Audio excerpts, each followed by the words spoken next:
노자의 무의이론을 바탕으로 사람들에게 메시지를 전달하는 재미있는 이야기를 들려드립니다. 이 이야기는 상상의 작은 마을에서 벌어진 일입니다. 한때 동양의 어느 산골짜기에 위치한 작은 마을에는 마을 사람들 모두 각오된 일상에서 벗어나 인간적인 평화를 찾고자 고민하던 시기가 있었습니다. 특히나 이 마을의 농부 김사는 그런 고민에 밤잠을 설치기 일쑤였습니다. 그의 밭은 돌과 잡초가 가득하여 농사가 뜻대로 되지 않았고 그로 인해 가족들의 생계가 위태로웠습니다. 어느 날 산속 깊은 곳에 은둔하던 노자라는 노인을 찾아가 조언을 구하기로 했습니다. 김산이 높은 산을 올라가면서 길을 물어물어 도착한 곳은 마치 신비한 정원처럼 아름답게 가꾸어진 딴 세계 같았습니다. 그곳에서 김산은 노자와 마주하게 되었고 그는 노자에게 물었습니다. 존경하는 노자님, 저희 밭은 돌과 잡초로 가득 차서 농사가 잘 되지 않습니다. 어떻게 해야 저희 가족이 잘 먹고 살 수 있을까요? 노자는 그의 질문을 듣고 잠시 생각에 잠겼다가 부드럽게 미소를 지으며 말했다. 무의를 실천해보게나? 김사는 무의가 무엇인지 또 어떻게 무의로 농작을 성공할 수 있는지 전혀 알 수 없었습니다. 그러자 노자는 김산을 정원의 작은 연못으로 데리고 갔습니다. 그 연못에는 수많은 물고기들이 평화롭게 놀고 있었지요. 노자는 물고기들을 가리키며 이렇게 말했습니다. 보게, 이 물고기들은 아무런 강제나 압박 없이 자연스럽게 물 안에서 놀고 있네. 그들은 물의 흐름을 따르고 물과 조화를 이루며 살고 있지. 이것이 바로 무의란다. 김사는 여전히 이해할 수 없었으나 예의를 갖춰 감사 인사를 한 후 집으로 돌아갔습니다. 하지만 노자의 말이 머릿속을 떠나지 않았습니다. 그래서 그는 무의의 의미를 찾아 답을 찾기로 결심했습니다. 며칠 후 김사는 밭에 나가 잡초를 뽑는 대신 그 잡초들이 자라게 냅두기로 했습니다. 자신의 욕심대로 밭의 모양을 바꾸기보다는 무의의 철학처럼 자연 그대로의 상태를 받아들이기로 한 것입니다. 그는 더 이상 힘겹게 돌들을 치우지 않았고 물길을 인위적으로 바꾸려 하지 않았습니다. 대신 자연의 흐름에 맡기고 그 속에서 최선의 방법을 찾으려 했습니다. 어느덧 계절이 바뀌고 봄이 되었습니다. 김산의 밭은 처음엔 매우 혼잡해 보였으나 놀랍게도 잡초 사이에서도 채소들이 무럭무럭 자라났습니다. 잡초는 오히려 땅을 보호하고 영양분을 공급하는 역할을 하였고 돌들은 물의 흐름을 조절하여 좋은 밭을 만들어냈습니다. 그는 무의의 원리에 따랐고 결과적으로 그의 밭은 마을에서 가장 풍부한 수확을 내는 밭이 되었습니다. 김사는 이제 마을 사람들 사이에서 무의, 지혜를 전하는 사람으로 유명해졌습니다. 사람들은 그의 이야기를 들으며 인위적이고 강제적인 노력보다 자연의 흐름에 따르는 것이 얼마나 큰 결과를 가져올 수 있는지 깨닫게 되었습니다. 그래서 그 작은 마을에서는 노자의 무의, 철학이 사람들의 삶 속 깊이 스며들게 되었고 마을 사람들은 불필요한 욕심과 억지, 행동을 버리며 점차 평화롭고 행복한 생활을 영위하게 되었습니다. 김산의 이야기는 결국 우리의 일상에서도 얼마나 자연스럽게 흐름을 따를 수 있는지에 대해 생각하게 해주는 교훈적인 이야기로 남아있습니다. 강제하지 않고 억지로 바꾸려 하지 않는 진정한 무의, 실천이야말로 가장 강력한 존재의 방식이 되는 것을 말입니다. 두 번째 이야기인 날 어느 산골 마을에 훈장이었던 선비, 퇴계 이황이 살고 있었습니다. 그의 학문과 철학은 산골짜기마저 울릴 정도로 깊이 있었고 무엇보다 이기용론에 대하여 많은 제자들과 논의하기를 좋아했습니다. 그럼에도 그의 일상은 평범했습니다. 매일 아침 일찍 일어나 차를 끓이고 마을 아이들을 가르치고 서재에서 책을 읽으며 하루를 보냈죠. 하루는 정말 무더운 여름날 퇴계 이황 선생님은 몇몇 제자들과 함께 시원한 계곡으로 나들이를 갔습니다. 계곡의 맑은 물과 푸르른 자연은 그들의 마음을 평안하게 해주었지만 그 중 한 제자 이름이 동수였던 그는 마음이 조금 복잡해 보였습니다. 퇴계 이황은 그 모습을 놓치지 않았고 물었습니다. 동수야, 너는 왜 그리 생각에 잠겼느냐? 동수는 잠시 주저하더니 대답했습니다. 선생님, 저는 항상 이것이 고민입니다. 왜 선하다고 알려진 이와 맑은 기가 이 세상에서 혼란과 악을 만드는지 이해할 수 없습니다. 퇴계 이황은 미소를 지으며 동수를 바라봤습니다. 이러할 때 그러면 자연에 물어보자꾸나? 계곡의 물은 어찌 그리 맑고 시원했던가? 동수는 대답했습니다. 선생님, 계곡의 물은 참 맑아서 보는 것만으로도 마음이 정화되는 느낌이었습니다. 퇴계 이황은 고개를 끄덕이며 계곡이 물을 손으로 떠보였습니다. 이 물을 보아라. 이 물은 기야. 그러나 물이 맑고 깨끗하다면 그것은 이가 잘 도래했기 때문이지. 그렇지만 물이 탁하고 더러워지면 어찌 될 것인가? 동수는 곰곰이 생각하다가 대답했습니다. 물이 탁해지고 더러워지면 마시지도 못하고 손도 씻을 수 없습니다. 사람을 위해 아무 쓸모가 없겠지요. 퇴계 이황은 고개를 끄덕이며 말을 이었습니다. 그래, 물은 기와 같다. 기는 굳이 말하면 변덕스럽고 때로는 혼란과 악을 낳을 수도 있는 에너지이지. 하지만 이는 언제나 순수하고 변하지 않는 선한 원리지. 그럼 우리가 해야 할 일은 무엇이겠느냐?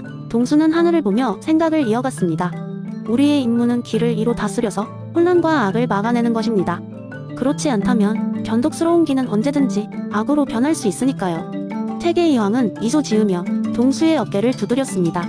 아주 잘 말했다. 계곡에서 맑은 물이 흐르는 것은 그 물을 깨끗하게 하는 원리가 있기 때문이듯이 우리도 이의 원리를 통해 기를 다스려 우리의 삶을 맑고 선하게 해야 하는 것이지.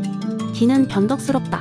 그러나 우리가 끊임없이 수양하고 자각하여 이를 지켜낸다면 우리 스스로도 맑고 선한 존재가 될 수 있는 것이야. 동수는 그 순간 태계 이황의 말씀이 득도하는 깨달음으로 다가왔고 그의 마음속에 자리 잡고 있던 혼란은 조금씩 사라지기 시작했습니다. 그날 이후로 동수는 자신이 해야 할 일에 더욱 매진하며 주변 사람들에게도 이와 기의 조화를 이야기하며 나누었습니다. 그리하여 태계 이황 선생님의 가르침은 단순히 책 속에만 남은 것이 아니라 그의 제자들과 후계자들에게 그리고 그들이 살아가는 마을과 세상 속에 깊이 뿌리 내리게 되었습니다. 그리고 그리하여 이기이원론은 후대 사람들에게도 중요한 깨우침을 전달하는 원리가 되었습니다. 세 번째 이야기. 제가 고등학교 시절 담당 교사였던 박 선생님은 특별히 율곡이의를 칭송하며 성리학의 중요성을 학생들에게 전파하려 애쓰셨습니다. 특히나 경의 미덕을 설명하실 때는 눈빛이 번쩍이곤 하셨죠. 어느 날 선생님은 우리 학급을 대상으로 특강을 하셨는데 그날의 경험이 제게는 아직도 생생히 떠오릅니다. 저녁 자율학습 시간, 교실 조명이 노란빛으로 번지고 있을 무렵 박 선생님은 교탁을 두드리며 얘들아, 오늘은 경에 대해 얘기해보자 라고 힘차게 선언하셨습니다. 학생들은 처음엔 시큰둥했지만 곧 선생님의 열정에 감겨 들어갔죠. 박 선생님은 자신의 대학 시절 이야기를 꺼냈습니다. 내가 대학생이었을 때 방황하던 시기가 있었어. 강의든 과제든 그 무엇에도 집중이 안 되더라고. 선생님은 그때의 자신이 얼마나 방탕했던지 성적도 바닥을 치고 친구들과의 관계도 엉망이었던 시절을 털어놓으셨어요. 제 곁에 앉은 친구는 속삭였죠. 저게 선생님 이야기라고? 믿기지 않아? 어느 날 선생님은 우연히 학교 도서관에서 율곡이의의 서적을 발견했습니다. 그날도 그냥 시간이 남아 도서관에 간 거였어. 그런데 묘하게 이 책이 눈에 들어오더라고. 책을 열었을 때 가장 첫 장의 경에 관한 설교가 눈에 띄었습니다. 율곡은 경을 통해 잡념을 없애고 자기 자신과 주변을 존중해야 한다고 했지. 그 구절이 내 가슴에 콱 박혔어.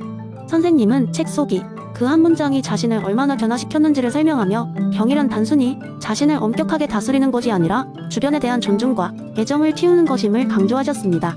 선생님은 실제로 경을 실천하기 위해 자신의 일상을 다시 정리하기 시작했습니다. 매일 아침 꽃을 물 주고 쓰레기통을 비우고 강의 시간에 집중하는 나만의 작은 규칙을 만들었지.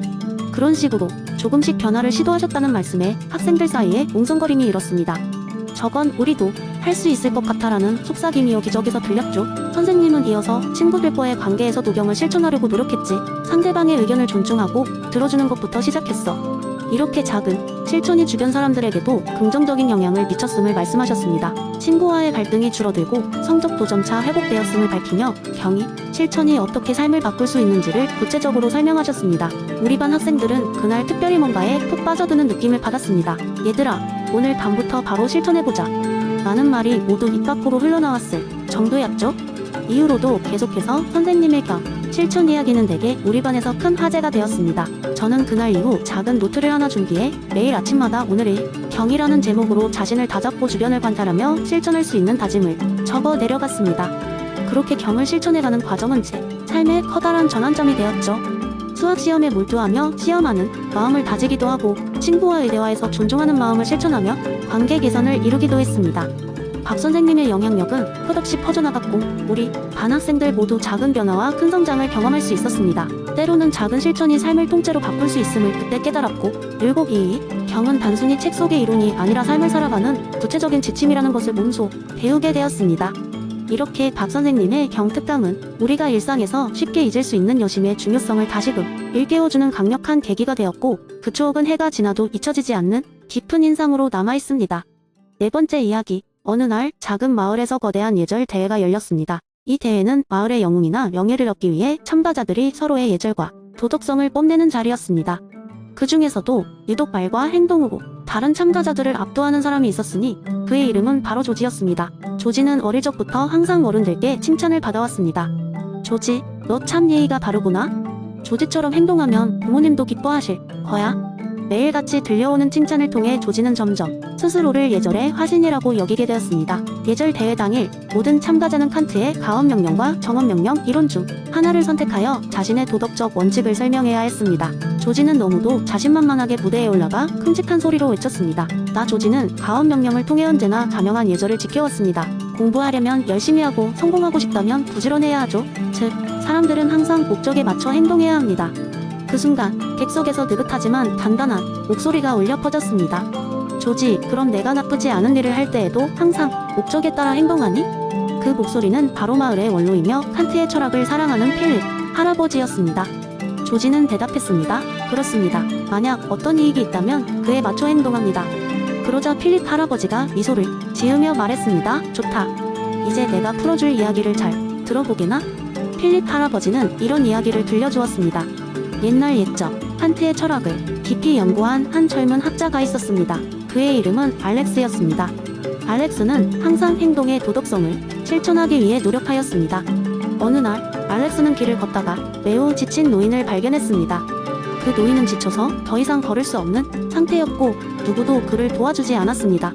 그때 알렉스는 고민에 빠졌습니다. 만약 이 노인을 도와준다면 그는 연출할 수 있는 모든 촬영 작업에 늦게 될 것입니다. 이는 그가 오랫동안 기다려온 기회였기 때문입니다. 그래서 그는 자기 자신에게 되뇌었습니다. 이 노인을 도와주는 것이 합리적일까? 이 노인을 돕는다고 해서 성공이 보장되는 것은 아니잖아. 지금 내 목적은 촬영 작업에 참여하는 것이니까. 하지만 순간 알렉스는 정원 명령을 떠올렸습니다. 모든 사람이 이런 상황에서 연출 작업을 위해 노인을 구하지 않는다면 이 세상은 어떤 모습일까? 알렉스는 결단을 내렸습니다. 모든 사람이 나처럼 생각한다면 이 노인은 절대 도와지지.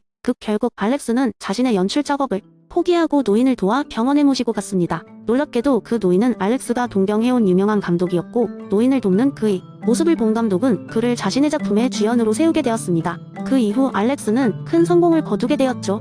조지는 필립 할아버지의 이야기를 듣고 잠시 생각에 잠겼습니다. 그러고는 겸손하게 고개를 숙이며 말했습니다. 저는 제 행동이 모든 이에게 적용될 수 있는지 스스로 되묻지 않았습니다. 진정한 도덕성이란 상황에 따라 변하지 않으니 이제부터는 더 나은 사람이 되기 위해 노력하겠습니다. 마을 사람들은 조지의 진심 어린 결단을 환호하며 그를 진정한 예절의 화신으로 인정해 주었습니다. 예절 대회의 우승자는 단순한 명령이 아닌 정원 명령의 중요성을 깨달은 조지로 결정되었습니다. 결국 도덕과 예절은 그저 목적을 달성하기 위한 수단이 아닌 그 자체로 보편적으로 옳은 행동이어야 한다는 칸트의 교훈을 통해 조지는 더 나은 사람으로 거듭나게 되었습니다.